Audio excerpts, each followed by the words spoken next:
Oui, merci. Alors, nous demandions en juin 2016, au travers d'un amendement, la gratuité des manuels scolaires et des bourses d'équipement. Nous disions dans cet amendement que les jeunes d'Auvergne-Rhône-Alpes la méritaient. Gratuité que votre majorité avait rejetée à l'époque. Nous ne pouvons qu'apprécier ce changement notable qui propose la gratuité des manuels scolaires sur toute la région.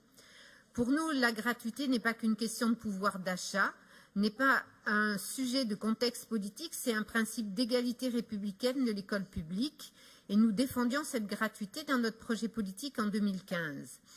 Vous nous soumettez cette démarche de gratuité qui avait été votée en Auvergne. Pour une fois, vous nous proposez une harmonisation par le haut et nous comprenons que vous le fassiez à un moment des changements de programme et des supports pédagogiques.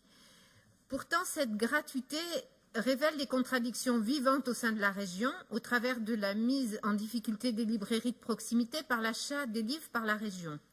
Cela nous confronte à notre préoccupation d'un aménagement équilibré du territoire, nous met en contradiction avec le soutien économique aux circuits courts, de proximité, au soutien à l'accès à la culture partout.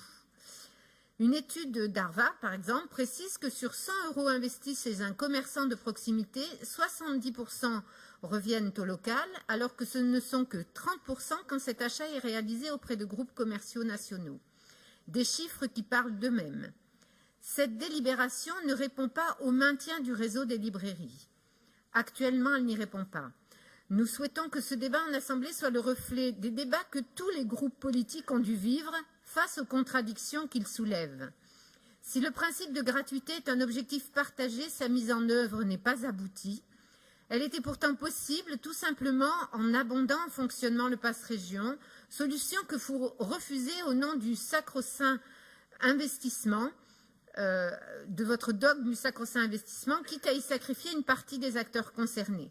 Nous nous y refusons comme nous refusons de sacrifier la gratuité. Prenons le temps, permettons que ce débat nous amène à conserver l'objectif de la gratuité et à rechercher un consensus pour les familles et le réseau des librairies de la région. La date de février paraît tout à fait acceptable pour que cela soit réalisé en termes de prendre le temps. Merci de votre écoute.